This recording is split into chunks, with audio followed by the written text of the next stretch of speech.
Bonjour cher abonné.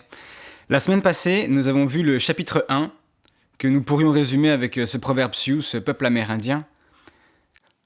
On peut amener le cheval à la rivière, mais boire, c'est son affaire. Prenons donc conscience de notre soif et allons boire les paroles de notre cher Bouddha avec le chapitre 2, le point de départ. Bien, voyons comment Bouddha conçoit l'être humain. Pour lui, nous sommes composés de 5 processus, 1 physique et 4 mentaux. 4 mentaux. Dans le processus physique, je vous passe les détails, mais Bouddha s'intéresse à l'aspect physique quantique du corps. Et il décrit dans des textes qui sont vus de 2500 ans des particules qui se désagrègent et réapparaissent sans cesse. Mais ce qui l'intéresse vraiment dans tout ça, c'est que pour lui, le corps physique est une condition sine qua non du processus mental. C'est-à-dire que s'il n'y a pas de corps, il n'y a pas d'esprit. Et pour faire entrer des changements dans l'esprit, il faut faire la pleine expérience physique. Enfin, en tout cas, c'est ce qui me semble avoir compris. Si vous avez un autre avis, je vous invite à le partager en commentaire. Les processus mentaux. Bouddha divise l'esprit en 4 processus. La conscience, la perception, la sensation et la réaction. La conscience nous permet de collecter les données. Elle est une représentation mentale de ce qui nous entoure. La perception, elle, distingue et identifie les informations issues de la conscience. Elle lui attribue une valeur tirant plus vers le positif, plus vers le négatif, ou nous permet simplement de la situer par rapport à nous-mêmes. La sensation, elle, va transformer cet attribut de perception en un jugement agréable ou désagréable. Et dans la réaction, on va poser des actes qui vont, en fonction de si l'information est agréable ou désagréable en tant que sensation, prolonger ou intensifier, ou à l'inverse, arrêter et repousser.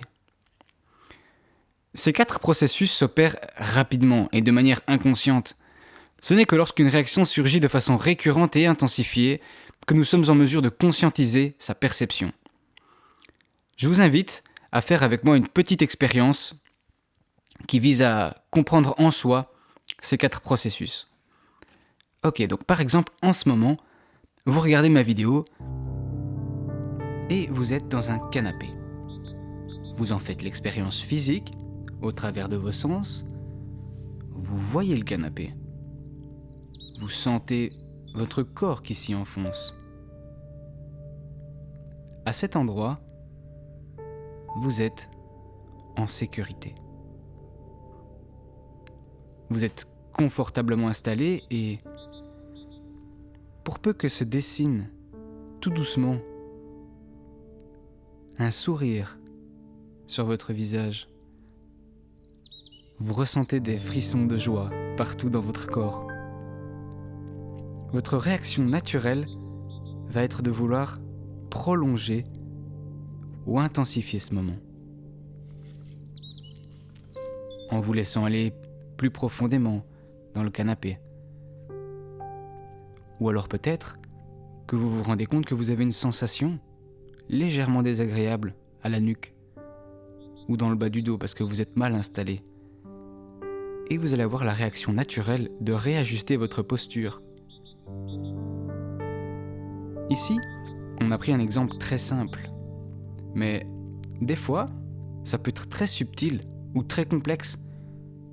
Comme des réactions de conditionnement où à chaque fois que quelqu'un dit une chose en particulier, ça nous ramène à un schéma psychologique particulier. Selon Bouddha, ces processus qui gèrent l'information construisent ce que nous appelons le moi, notre identité. Ils gèrent la modélisation de ce qui nous entoure et comment nous le percevons.